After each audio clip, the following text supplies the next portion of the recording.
Thank you, నమ్మినందుకు thank you, నిలబట్టినందుకు. ఈ డైలాగ్ ఫిలింలో మీరు విన్నప్పుడు నమ్మకం గురించి ఫీల్ అవుతారు. చిన్న పిల్లలు కూడా బడతనం ఎలాగ బాధిస్తుంది అనేది ఈ ఫిలింలో క్లియర్గా చెప్పారు. This is India. ఆస్తులు కావాలంటే డబ్బుతో కొనాలి, రెస్పెక్ట్ కావాలంటే డబ్బు మన వంటి మీద కనపడాలి. ఆకలికి మించిన ఆహారం, అవసరికి మించిన సంపాదన రెండు విషంకి సమానం. సిగరెట్, ఆల్కహాల్, డ్రగ్ ఇచ్చే కిక్ కన్నా డబ్బు ఇచ్చే కిక్ ఎక్కువ. డబ్బు సంపాదన ఒకప్పుడు నీకు అవసరం, కానీ ఇప్పుడు వ్యసనం. వేగంగా నడిపే బండి, వేగంగా వచ్చే రూపాయి రెండు మనిషిని ఎప్పుడో ఒకప్పుడు కింద పడేస్తాయి. జూజులో నువ్వు ఎంత గొప్పగా ఆడావన్నది ముఖ్యం కాదు, ఎప్పుడు ఆపావన్నది ముఖ్యం.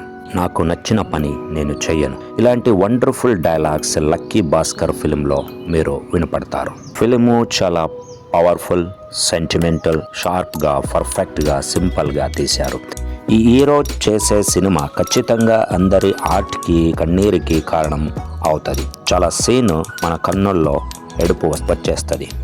చాలా రోజుల తర్వాత ఒక మంచి ఫిలిం చూశాను. జీవితంలో ఎలా ఉండాలి, డబ్బు ముఖ్యం కాదు అని అవుట్లైన్ ఉన్నా కూడా హీరో ఎక్కువ డబ్బు రాంగ్ రూట్లో సంపాదిస్తాడు. అవన్నీ వైట్ మనీ చేస్తారు. హవాలా మనీ, స్టాక్ మార్కెట్, లోన్, ఇలాగే చాలా money related terms, discussion, rules ఫిలింలో ఉంది. ఈ ఫిలిం చాలా హిట్ అయింది. చాలా భాషల్లో డబ్బింగ్ చేశారు. తప్పకుండా అందరూ చూడాల్సింది ఈ ఫిలిం. నిజంగా మీరు భావపరవశం అవుతారు. ఈ ఫిలిం కాన్సెప్ట్లో మోసం ఉంది, అలాగే ఫిలాసఫీ కూడా ఉంది. Thank you for watching and listening.